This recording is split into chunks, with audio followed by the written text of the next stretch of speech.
to everyone. My name is Emma Taylor, and I'm the founder and managing director at Chief Disruptor.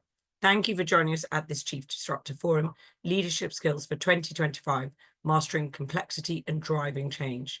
This is the latest in a series of lively, insightful, and interactive virtual sessions that have been designed to connect industry leaders, practitioners, and thought leaders, tackling the very latest need-to-know disruptive trends, adoption strategies, use cases, and tools. For those of you who are perhaps joining us for the first time, Chief Disruptor is the community for disruptive business and technology leaders. Our purpose is to cut through the hype and enable our members to leverage these disruptive trends and technologies through our member-led insight reports, content, and community activities. Before we crack on this morning, I'd like to just take a moment to let you know about our latest report that we think you'll find extremely interesting. It's called Leadership Insights on Emerging Technologies and Transformation Strategies, and we've had some fantastic feedback so far. This report is a summary of all our members' research that we carried out and published through our Insights with Impact newsletter series in 2024. It contains the very latest opinions from members on the disruptive trends and technologies that shape the decisions you need to make every day, alongside useful member commentary to help supercharge decision-making. So without further ado, let's deep dive into today's forum. We're incredibly lucky to have two wonderful members with us, but also those with a huge amount of expertise. So let's have a look at what we're discussing today, leadership. Leadership is evolving at a rapid pace in a world of constant disruption. Leaders need to thrive in chaos, to make bold decisions with limited information, and to reinvent their organizations while maintaining momentum. As priorities shift and unforeseen challenges arise, staying ahead requires agility, adaptability, and a mindset that drives long-term success. Leaders must navigate uncertainty, make decisive choices, and foster transformational change to ensure sustainable growth in an ever-evolving landscape. Today, we'll be hearing from Hosanna, who is a leader who's driven business transformation at Spotify, Twitter, Airbnb, and Verizon. Nora, as Director of Product Delivery at BT, and also the former Director of Operations and Program Management at Spotify, who will explore the skills needed to plan smarter and align teams effectively and optimize strategies for long-term impact. Thank you very much for joining us this morning. So, by way of introduction, please could you share a brief introduction of yourselves and your role or roles to date? Nora, may I come to you first, please? I'm the Director of Product Delivery at BT. I look after the delivery of our digital and non-digital products from idea to deployment. In previous years, you mentioned, I was a Director of Operations and Program Management at Spotify within the core experience unit that essentially builds the crown jewel of the company, the mobile application. Before that, I was running agile delivery at BBC Sounds, and before that, BBC iPlayer on the web platform. So most of my experience is around optimizing product delivery at scale in the tech sector. Thank you, Nora, so much. And Hosanna, to you too, please. Yep. So my name is Hosanna, and I have the privilege of being here representing Spotify.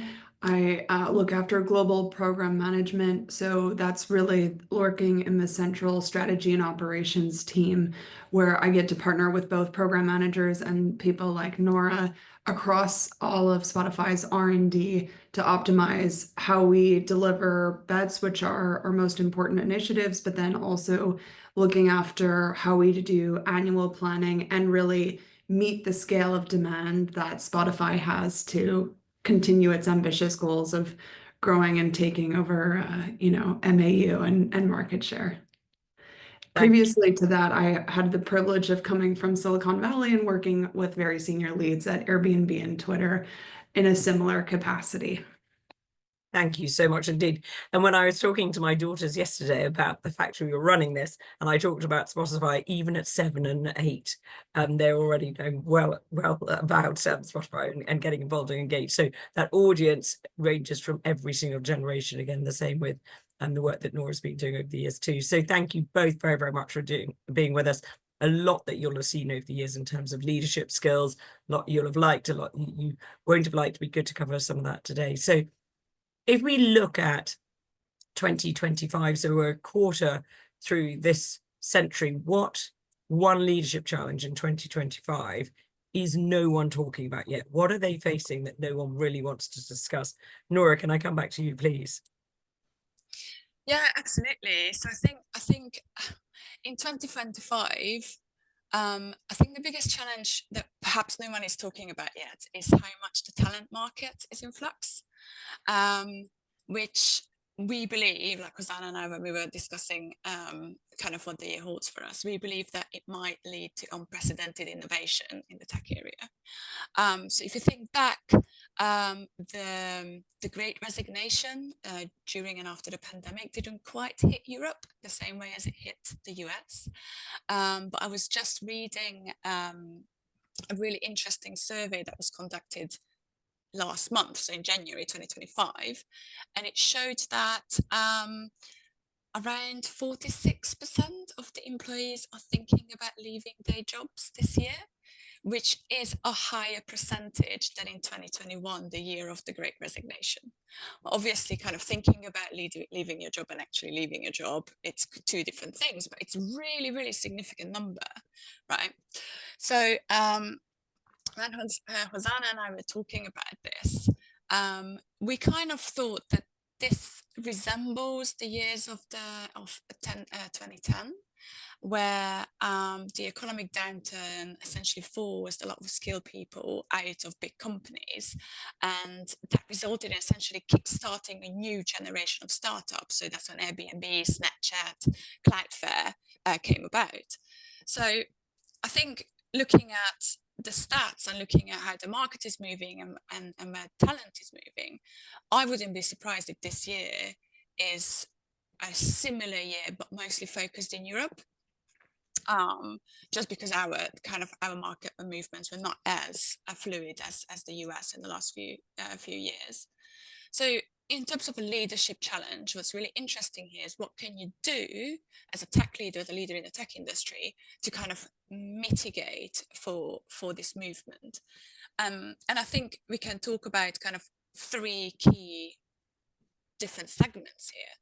So if you're a leader in a startup, for example, you're thinking about setting up a startup company, this year might be your moment, right? So the big companies, the Facebooks, the Amazons, the Apples and the Googles and the Netflix would have snapped up talents before that now might be on the market. We know that a lot of companies are going through downsizing just because of market forces and kind of the cost of credit. So this could be a really good opportunity to look at skilled workers and snap them up from the market after leaving these big companies. Also, if you look at Generation Z, we know that they want more than a paycheck. Younger professionals are looking for purpose and they're looking for impact, right? So if you create a startup that can offer that, you might have the rare chance to build a real breakout company this year. Absolutely. Yep. And then for the focusing on more of the mid-size and big corp, at the mid-size, if you are a bit more cost sensitive, we know bigger companies like Amazon, Apple, and FinTech in particular are pushing staff to return to office. So if you can offer, especially your mid-level career employees, that flexibility that they're looking for in terms of distributed first work like Spotify has kind of pioneered in this space, you can really retain that top mid-tier, mid-career talent in a way that maybe previously would have been a bit more competitive for. And then for big corps, I think understandably, as Nora said, there's some market forces that are causing these downsizing efforts. And so our advice is just to be surgical and really make sure you're still fostering your kind of top talent and your rock stars who are continuing to push for change within your organization and kind of continuing to be leaders and culture setters within your organization. So keep your eyes on your key players and as much as you can be future focused about this surgical cuts that you're making. We're already seeing some cases where these companies are having to rehire in aggression and losing out on this talent that they had just previously cut. Really interesting, isn't it? And you look at, coming back to what we were saying about Europe, I think we didn't see that suffering to the same extent, but you are seeing day on day the big organizations saying you're all back in the office 5 days a week. You know, you're trying to get Gen Z in there who ultimately may never have been in that office, never experienced it, saw different reasons why they're at home, different benefits and so on. And much as the older ones amongst us may see that 5 days a week is the right way to go from a productivity standpoint and so on, it isn't necessarily seen. So really interesting start. Thank you very much indeed. What's a common mistake leaders make when trying to move fast in a year that we really do need to move fast? We've got budgets from last year that's changing. We've got great volatility when it comes to supply chains. We've got very big changes politically around the globe, a lot of disgruntled citizens around the globe, and those going through really difficult challenges, both economically and politically, environmentally, and so on. What's a common mistake leaders make when it comes to trying to move fast, particularly in volatile, complex environments? Can I come to you, please, Susanna? Yeah, absolutely. So when we talk about moving fast, I think there's kind of two spaces you can do that. So one, there's the internal fast movement. So from a kind of transformational perspective, so we see, especially within our organizations, leaders trying to move quickly to adjust their organizations to these transformations. The second that we're seeing is kind of responding to external environmental factors. So as you've mentioned, emerging technologies, new markets, new segments. And I'll hand it over to Nora to talk a bit more about what that looks like from the internal perspective. Yeah, absolutely. It's super interesting, this kind of real urge to move fast, and as our world is speeding up around us, right? So it's the right thing to do. But when it comes to kind of transformations internally, so operating models, ways of working, mindset, or culture to respond to the external forces, one common mistake that I've seen in my career is when leaders really want to move fast and start a change, a transformation program, not seeing the results, the desired results fast enough, and essentially just restarting the transformation, often with slightly different, kind of different flavors, right? The problem with that is, if you don't let the transformation stick in, bed in, you essentially just create this constant resetting before anything could take hold in the organization, which just results in, frankly, chaos, right? This continuous transformation programs that large companies tend to go through in a cyclical cycle. So it's worth to be kind of really mindful of the fact that every transformation results in a productivity dip, right? Every time you restructure, launch a new initiative, or shake things up internally, the organization takes a hit before it gets better, even if the transformation is the right thing to do and the direction that you're taking is correct. Teams get disorientated in the process, especially if there's like reorganizations or organization re-architecture is happening, and people just need time to adjust, right? So if you don't let the change settle before throwing something else into the mix, you will eventually just slow things down, and you can create this endless cycle of change before really things start to work properly. The problem with that is that if people see change after change without real results, because you never have the embedding phase, they stop believing in the process. And the key element of transformation is trust. If you lose people's trust, they essentially just start moving into the mental space where they just roll their eyes and say, you know, this won't last either. And this kind of where you lose middle management, who are the key kind of moving agents of transformation, and they move into this strategic non-compliance space where they try to create a circle of control that they have locally and just hope that the change will go away because they know that there's another one on the corner. The real way, what I've seen in my career work really well, is to start with a smaller pilot, get things right, show that the transformation works.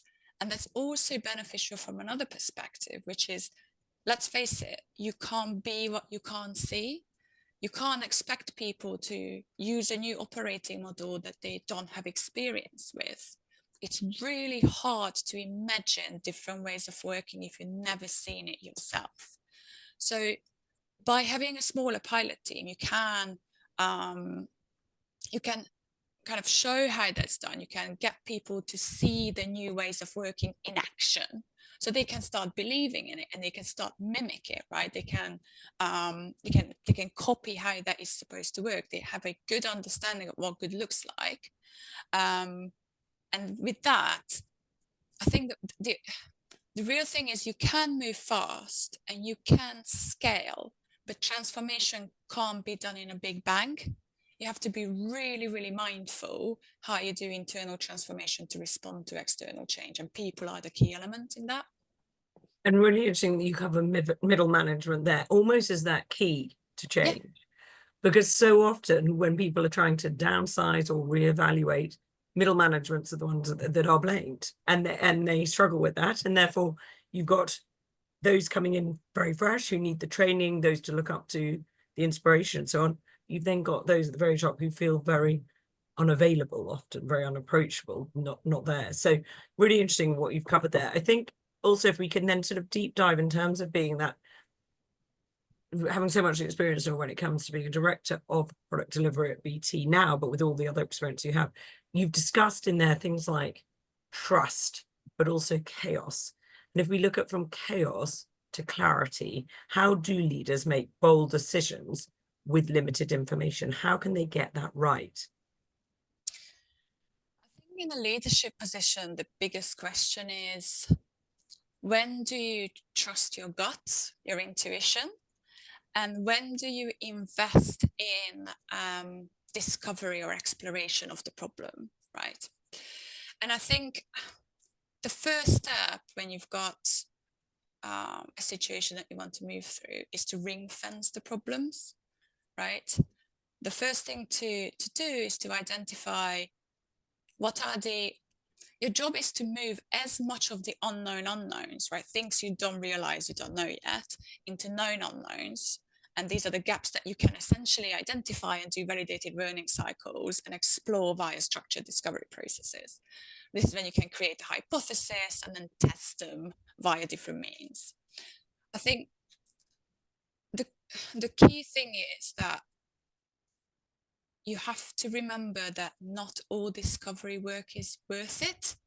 So as a leader, you have to define your risk appetite and answer the questions of how much do you want to invest in this discovery process before you move forward? What is the level of confidence that you want to have in your product proposition, for example, before you invest further into it and move it into execution, for example? So this is when you need to decide when to validate, when to experiment, and make a call based on the best signals you've got available. And sometimes that's your intuition, and sometimes that is the outcome of different discovery processes. I think this is such an intentional decision, this risk appetite and confidence level that you desire, that it's almost like the key strategic decision that companies need to make. So in my past, I worked for 2 large media companies with very different risk appetites. So one had a really high risk appetite, right? They were very confident and rely on the intuition of their product leaders, move and then validate via real users, essentially building the solution, launching it to a small cohort of users, and then see the reaction from the user base. So this has like really clear advantages. It's really fast time to market, right? And you can learn from real large group of users. So you've got high confidence kind of learning cycles there. The disadvantage, however, is the cost of the learning, right? You essentially have to build a solution first to test with your user base. So it optimizes for time to market and speed, and the disadvantage is the cost of the testing, essentially. The other company had a slightly lower risk appetite. So they optimized for investing time into more upfront validation via discovery and research. So this is more cost effective if you zoom out, because you can weed out some of the ideas via cheaper feedback cycles like user research, prototypes, guerrilla testing, and that kind of stuff. So you have a higher confidence level on your product prop when you move it into execution and build. The disadvantage, though, that you will launch the higher confidence ideas later, right? Because you have upfront validation in the process. So it's cheaper, but you will take a hit on opportunity cost and time to market. This decision is down to the company. It's a strategic decision, and you have to look at kind of what you want to optimize for. And that will depend on your product, your context, your market, and your long-term strategy. Very interesting. And I think that naturally leads us into a question about burnout. We talk about burnout, I think, quite often with employees, but we don't necessarily talk about how businesses as a whole can burn out. So how do we reinvent without burnout? How can businesses transform without losing that momentum that you've discussed, particularly those two options, those two models that people have? How can they transform but keep that momentum going throughout the organization? I mean, Hosanna and I use this quote quite often, but it's an HBR quote that 70% of transformations fail, right? So just if I tie back on my previous answer around internal transformation operating models and ways of working, or sometimes it's just culture and mindset, right, to respond to external changes. The key is to have really clear milestones of your transformation and have distinct phases. So, I mentioned pilot teams and then how you scale up. Now, to answer your question, how do you sustain momentum in transformation is about trust again. People will lose faith in the process. And when they do, they stop engaging it. And then you can push it as much as you want. Transformation is about people, right? We ask them to do things differently. And the quickest way to break this trust is to set unrealistic milestones and deadlines. In one of the large companies I worked for, there was this really big and very important transformation program, essentially targeting the core way of how the company was working to speed it up and make it quicker to respond to changes in the market, because everything is speeding up around us and smaller companies have a better kind of chance to take over your market share. I fundamentally believe that this is the most exciting and most necessary change I've seen in my career as an initiative when it launched. And obviously leadership, including myself, wanted to have it really, really fast, right? However, what are the incentives you build and what you're optimized for, like kind of the milestones that you need to set in transformation, which mostly should be around the outcomes that you want to achieve on the journey, the different behaviors you want people to show, the different kind of mental models that you want people to do. Or the milestones in this particular example became deadline driven. And that results in two things, right? People start cutting corners because they start optimizing for meeting the deadline and getting things done instead of solving the actual problem. And this is where you kind of see almost like half-baked results throughout the transformation. When you tick off boxes while the actual problem is not solved and the outcome is not achieved. The behaviors haven't changed, the ways of working hasn't changed, the mental models haven't changed, but we've done something that goes up into this report to the board and we can show progress even though real progress has not been achieved. And the second thing is morale and momentum is totally suffers, right? If you set really aggressive deadlines that are time driven, you will have to extend it over and over and again because they're not achievable, right? If I say do this by this time without asking the people who do the work, if it's not realistic, people try to do their best, but you will have to extend the deadline. If you keep extending deadlines, you can't celebrate them once you hit it. And transformation is about celebrating the achievements on the way to keep up momentum and excitement. So the lessons here to how to avoid this kind of organizational burnout as you go through the change cycles that now every company will go through over and over again, is to optimize for trust, right? You can achieve this trust and maintain this trust through really clear milestones that are based around outcomes that you want to achieve on your journey to the destination. So you can show that progress is being made and not just things ticked off on a list. And also creating really clear phases of your transformation, and do that via pilot teams that you can scale further throughout the journey. So you can also kind of model the behaviors that you want to achieve. Big bang doesn't work. You need the firm foundations, you need the pilot teams, and be realistic from the start. Be mindful of the productivity dip. Be mindful of, it's a lot of change for a lot of people. People don't like change. I don't like change, right? You need to make sure that I've got time to adjust and understand why this is better and what are the behaviors I now have to model, and involve the people who have to do the work. You can't mandate timelines without the people who need to do the work signing up to them, right? So having this kind of rhythm is really helpful.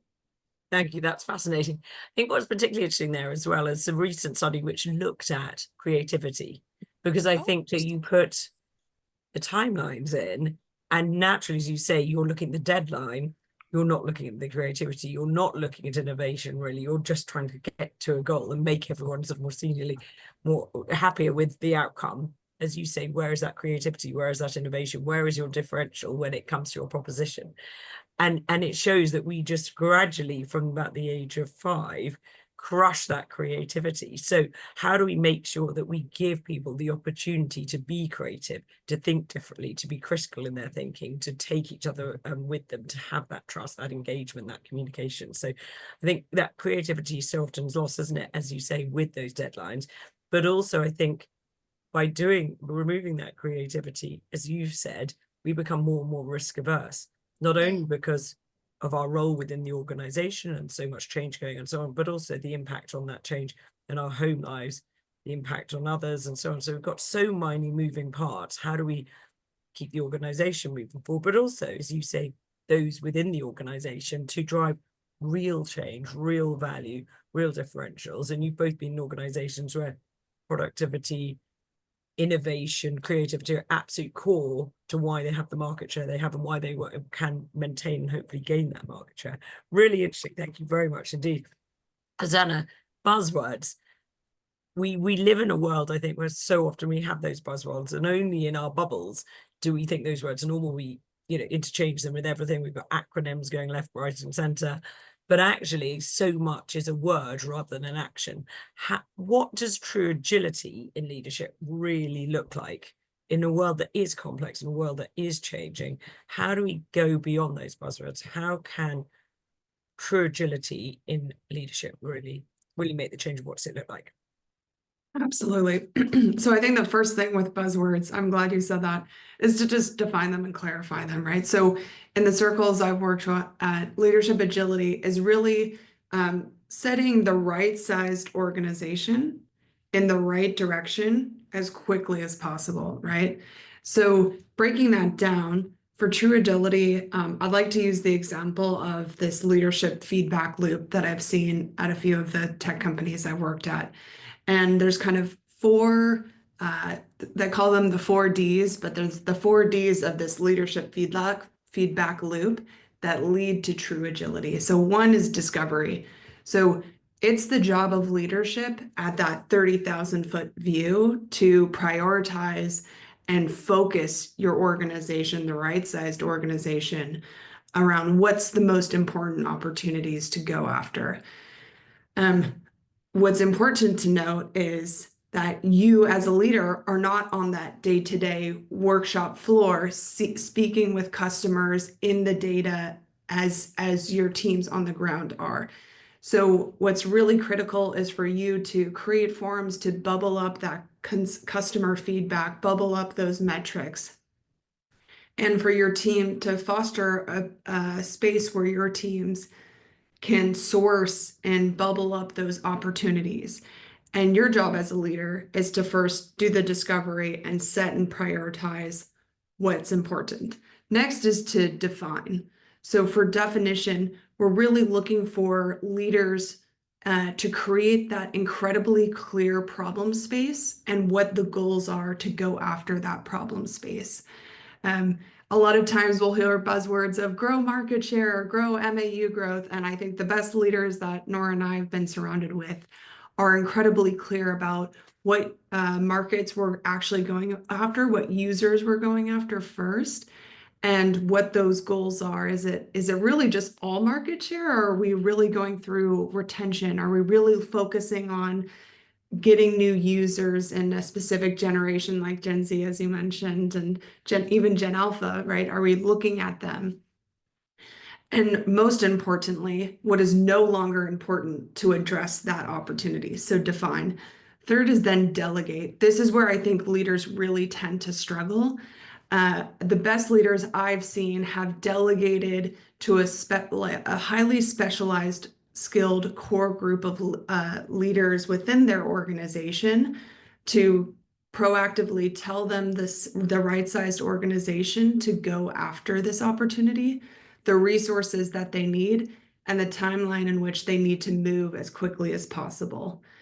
And then lastly, we have diagnosed. So this is where leaders, what we call trust and verify, after they've delegated some of that autonomy to address and attack that opportunity, they set in regular check-ins and milestones to make sure that the agility to that opportunity has been met. So one example is when I was working at a hospitality tech company, we had bi-weekly check-ins with the CEO and these design review meetings to show our progress on addressing a specific opportunity. And what that allowed is for really quick realignment and really quick touch points to avoid any misalignment on reaffirming what the goal is early on in the process, which allowed us to maintain our agility through the program. Very interesting, because it is easy, isn't it, to get lost as the team that are actually delivering in these wonderful, coming back to creativity, almost becoming so creative, innovating so effectively, but actually they've gone completely off goal, and it can feel such a loss when they put so much time and effort in, and that trust and that confidence, that enthusiasm just goes because they've been left to run in what they felt was a really encouraging environment, but actually they've gone off goal, and it's, you know, they just didn't have those touch points early enough to really make sure they're in a good space. Thank you. Really interesting. Hosanna, how can leaders plan for what they can't predict? You both have talked quite a bit about those sort of unknown unknowns. How can leaders plan for what they can't predict?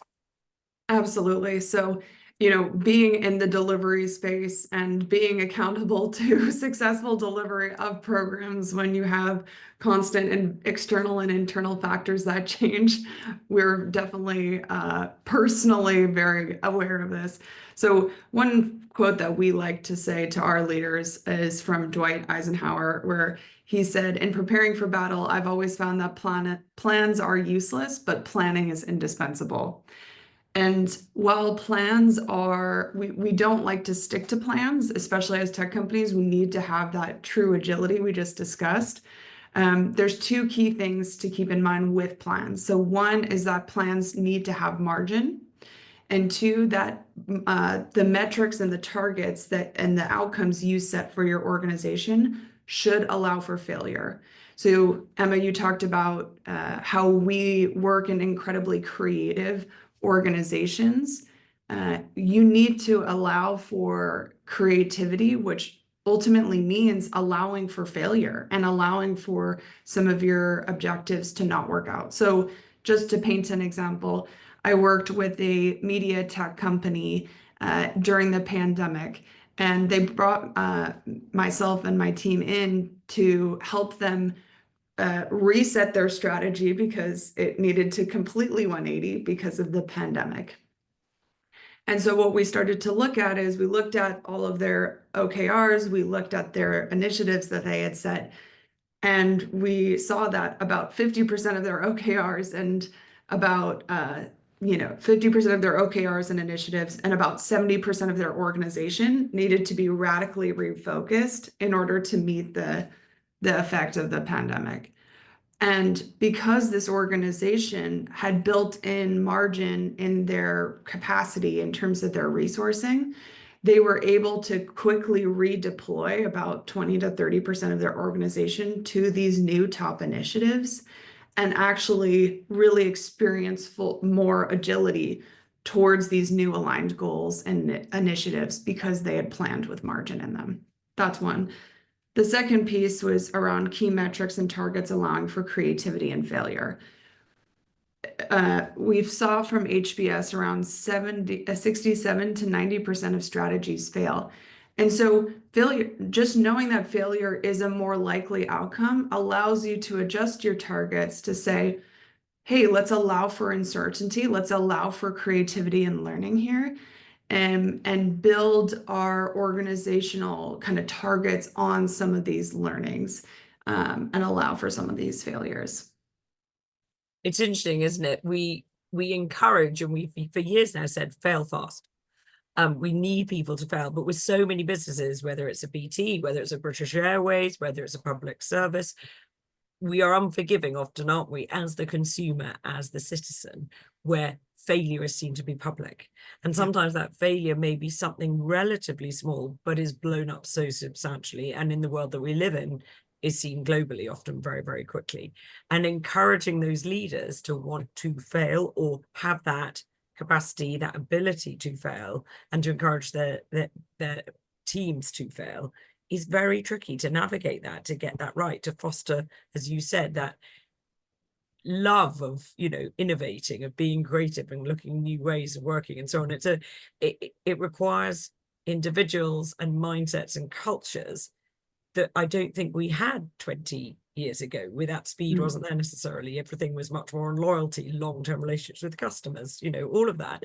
And we live in this highly volatile world with so many different things changing, whether it's politically, environmentally, societally, technologically, you know, environmentally. There's so many things are going on. And then, but underpinning all that is that legislation sort of holding people back, or it feels like holding back, but actually there because there need to be guardrails in order that citizens, customers can trust. So really, it feels like sort of those leaders that we're trying to believe in, follow, be inspired by, are on these shifting sands all the time, where it's incredibly tricky to make it work. Let's talk about leadership mindset shifts.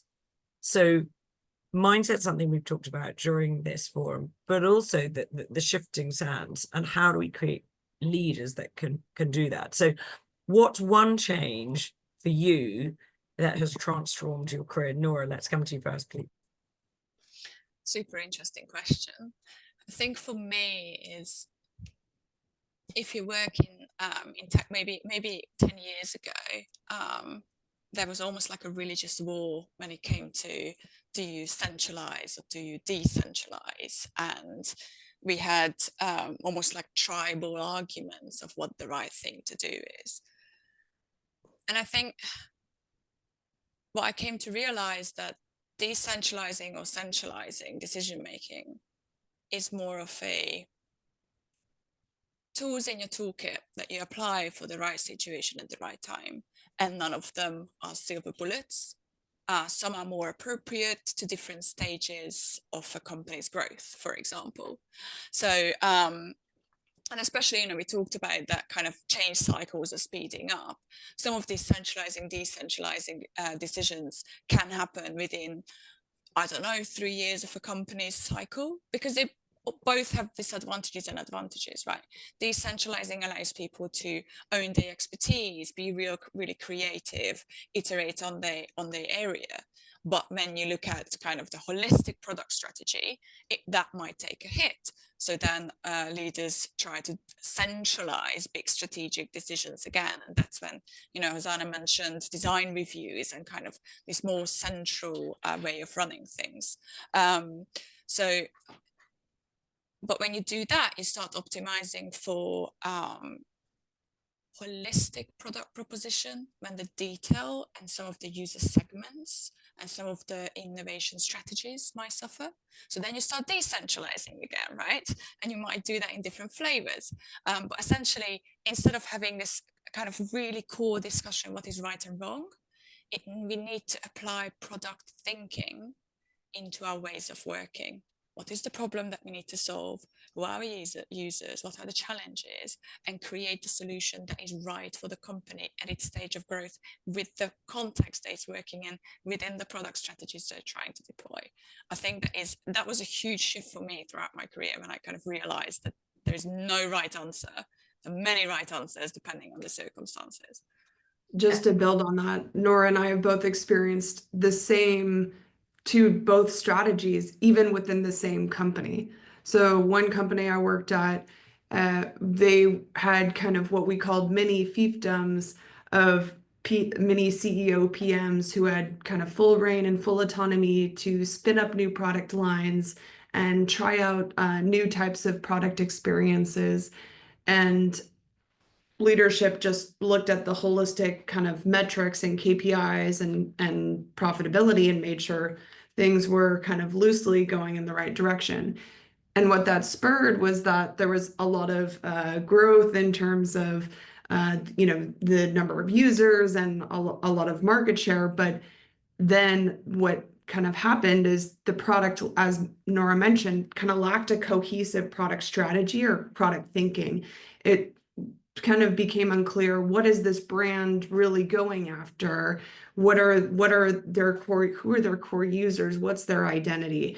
And so at that same company, I witnessed them transition back to this more centralization approach, where you had the leadership team really owning, doing the design reviews, having highly centralized biannual launch events to clearly communicate to users in these highly coordinated, market customer experiences, who they were and what their brand was. And so we've seen it at the same companies, just at different phases of growth, experience and use both to successful outcomes. Very interesting. Thank you very much. A question for us, going all the way back. Let's look at the customers that you both look to gain, but also those that you want to encourage. If you were to write a postcard to your 10-year-old selves, what would be the leadership skills? What would be the message that you would want to say to yourself? A postcard to your 10-year-old self with all your experience you've got. What are the leadership skills that you feel you should have? Nora, can I come to you first? Oh, that is such a fascinating question. Thank you for asking. I think for me, patience. It's not really a leadership skill, but leadership is all around setting the direction and then take really intentional steps towards it and bringing people with you on the journey. That is a marathon, not a sprint. And kind of being firm on the direction, but patient throughout the journey with people and with the company. Like in my career, I worked for really large organizations. Turning a tanker takes time, right? And I think, you had the question around burnout, organizational burnout, personal burnout. That patience is really core to how I lead now, because you can push people, but then it becomes, you can't push them to the point when it becomes external to them. They need internal motivation. They need to want to be on the journey with you. And that just means that you have to take time on thinking about what you want people to think, what you want people to feel while they're on the journey with you. And that takes time. And sometimes those are the, when you want to optimize execution, you want to land the next product proposition, you want to build the next product strategy, those people, things feel like the one that you want to divest time from. And just being really mindful that that's the key thing to make the strategy successful. And it takes patience, and it takes time to prepare, and it takes time to manage that change within the people that come with you. Thank you very much. That's such an interesting answer, I think, for a number of reasons for all of us. But, looking at one thing, we now have generations coming through on phones all the time and so on, who want instant. They want purpose and impact. They want instant. So how did they learn patience when they come through? So it'll be interesting to see how leaders move through, but also shareholders, citizens, and so on so often need it now or yesterday, because they now live in a world where everything is instant. So it's going to be very interesting to pull that through, and for people, to really believe in that, and to understand that that is good, but also to try and, as you say, to avoid all of that burnout, to make sure things are well thought out, to give freedom for change and so on. Thank you very much indeed. Hosanna, to you. Yeah, I think too, we've had a lot of threads throughout this conversation on trust, on creativity, on innovation, on pace of change.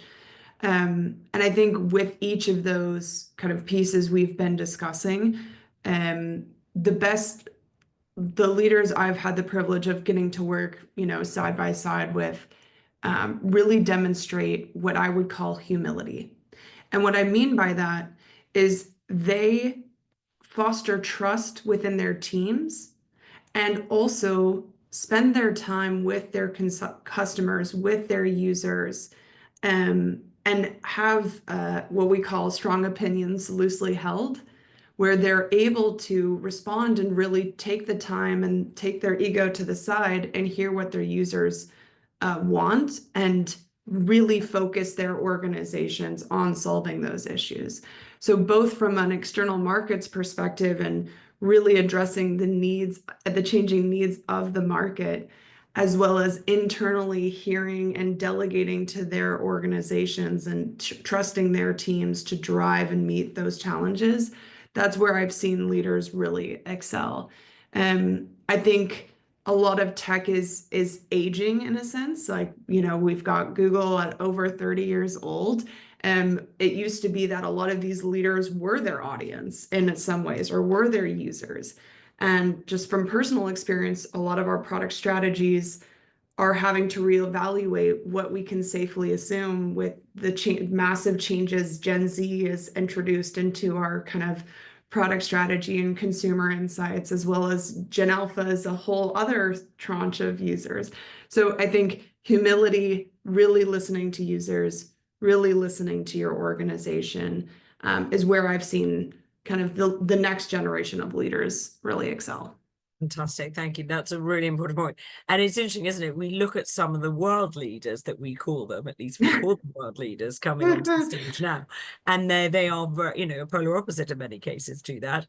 And are those leaders there because of the challenges we have on the global stage politically, with wars, with everything else? But as our 10-year-old selves grow, who are their role models? Who are they inspired by? What does that look like? And I think those answers that you've given are really important and fabulous answers. So thank you very much indeed. Let's come to the final question then. Looking ahead, what's one leadership prediction for the next 5 years? Incredibly tricky. It sometimes feels we can go beyond a year or two, but what one leadership prediction for the next 5 years that might surprise people? Nora, let's come to you. 5 years, right? It's hard to predict that far. So I think the biggest problem, I believe, or what I'm observing right at the moment, is every company needs to now build products faster, cheaper, and more efficient than the competition. Right, so we talk a lot about kind of building the right product proposition, and we talked about discovery and validated learning cycles and intuition and product strategy, and the role of intuition in product strategy. But I think even if you're the first mover in our current world, if your competitor can build the same product but faster and cheaper, even if you are the first mover and even if your product strategy was the winning one, your advantage won't last long, right? As many tech companies get older, as Susanna just mentioned, they get slower, they get bigger, less innovative as they scale. That's because the complexity large organizations gather throughout their journey. So that's when you start seeing big tech companies do innovation via mergers and acquisition, for example, right? They start kind of eating up smaller companies. It just adds to that complexity, really, because now you have the merger problem that you carry with you. I think so far it's fair to say that no one has been able to keep the speed and the efficiency as they grow, as they become larger tech companies, right? One thing that you see companies do to speed up is to acquire, they grow their talent base, right?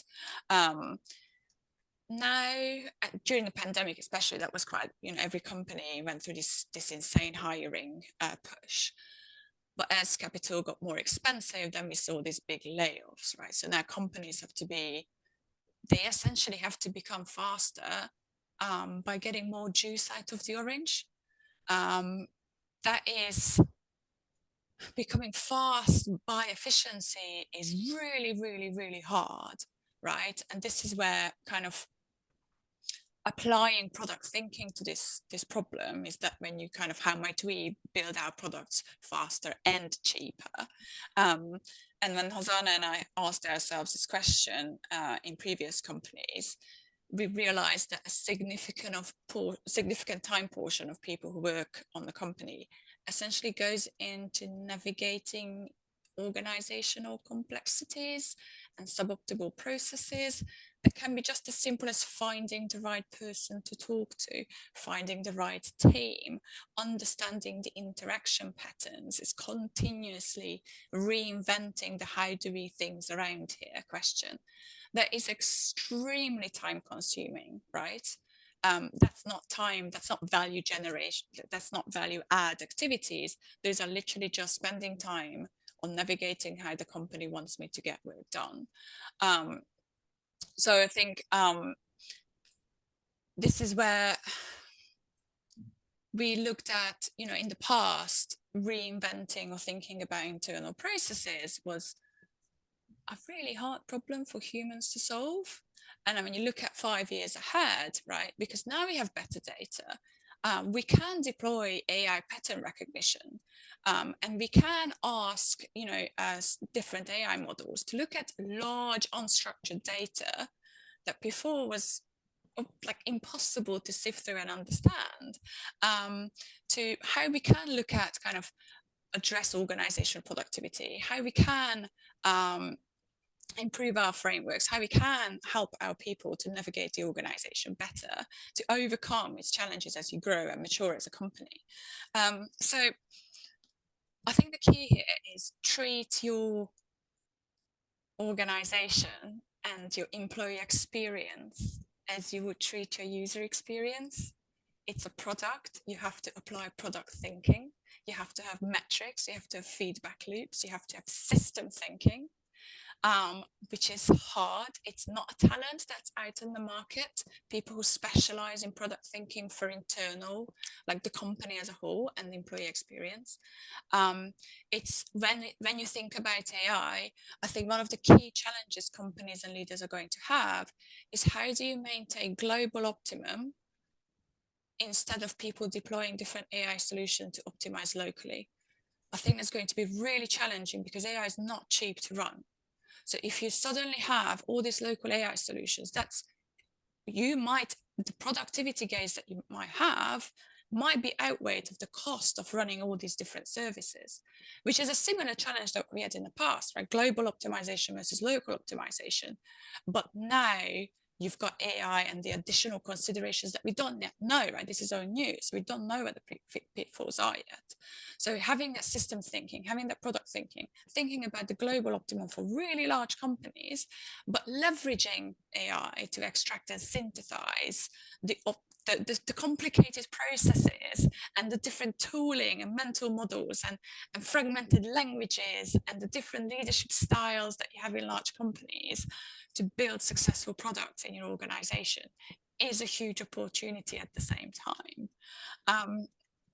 So I think thinking about how you can get more juice out of your orange, leveraging the new technologies by being mindful of the challenges that haven't changed just because we've got now new technologies. You know, one of the sayings that my father likes to say is that a fool with a tool is still a fool. So now we've got a new shiny tool, but the underlying expertise that you need to deploy that successfully hasn't changed. And this is a transformation. Hosanna, what do you want to build on that? Yeah, just to quickly build on that, I think both Nora and I worked at a company together where we went through this exact journey and really were able to help the company reach the hypergrowth and the profitability targets we had by extracting more juice and more efficiency out of the organization. And the way we did that is by smartly applying both this tools and product thinking to the way organizations build product. And so we built an internal work management system together, as well as a underlying internal organizational support system. And through those two things together, we've both seen it be done. And I think AI is just the next phase to kind of continue to optimize that and make it even faster.